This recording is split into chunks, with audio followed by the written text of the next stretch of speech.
Pasintabi lamang po, may nahalo raw na dumi ng ipis at taga sa mga binibentang iligal na sigarilyo sa bansa.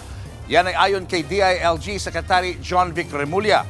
Kaya naman sunod na pupuntiryahin ng ahensya ang mga palengke kung saan binabagsak ang mga iligal na sigarilyo. Narito ang Frontline Report. Kahon-kahong pekeng sigarilyo, sako-sakong mga dried tobacco, pati na rin ang mga pekeng packaging at inabandonang mga aparato. Ilan lang ito sa nadatna ng mga otoridad sa isang warehouse sa Tansa, Cavite. Kasama sa mga gumaluga dyan, si Interior Secretary John Vic Remulla. Ayon sa DILG, nag-ugat ang inspeksyon nang may magsumbong na concerned citizen. Nangangamoy tabako raw kasi ang lugar. Sa bisa ng Letter of Authority to Inspect, dito na nabisto ang iligal na karakarahan sa warehouse. Lumalabas na galing daw China ang mga makinaryang ginagamit sa paggawa ng iligal na sigarilyo sa bansa. Bagamat walang naaresto dahil walang tao sa lugar, nasa 200 billion pesos ang halaga ng mga nakumpiskang kontrabando. Kabilang dyan ang mga raw materials na ginagamit sa paggawa sa mga smuggled na sigarilyo.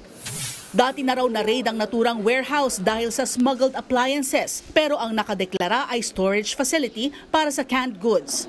Nakaregister daw sa isang Pinoy ang warehouse sa pangalan ni Jimmy Reyes Cua na taga Cavite. Pero pag-aari raw ito ng isang Tony Loa. Irereklamo sila ng paglabag sa Anti-Smuggling Act. Sunod na target ng ahensya ang nasa likod ng distribusyon at mga nagtitinda nito. Ito po'y babala sa lahat, pakiusap ko sa lahat ng nasa palengke sa buong Pilipinas. Sa sunod na linggo ay magre-raid na kami. Yung nasa palengke na distributor, kakasuhan namin kayo ng Anti-Agricultural Economic Sabotage Act. Ang kaso nyo ay magiging non-bailable.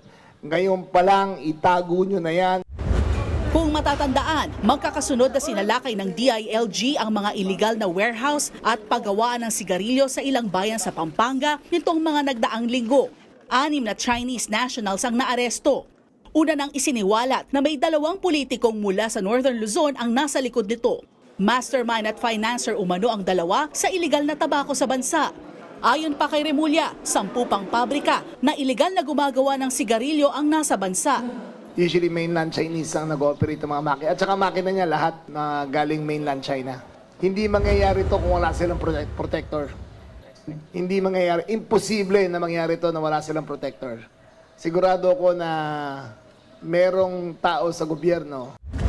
Giit naman ni Remulla sa publiko, mura ngang nabibili ang mga smuggled na sigarilyo pero may peligro yan. Yung dumi po ng daga at ipis, humahalo po yan sa sinisigarilyo nyong illegal. Kaya pakiusap ko, kung kala nyo nakakamura kayo, sa katagalan, nasisira ang katawan nyo rito. Nagbabalita mula sa Frontline, Faith Tobias, News 5. Mga kapatid, Julius Babaw po. Para sa komprehensibo at makabuluhang balitaan at talakayan, mag-follow at mag-subscribe na sa social media pages ng News 5.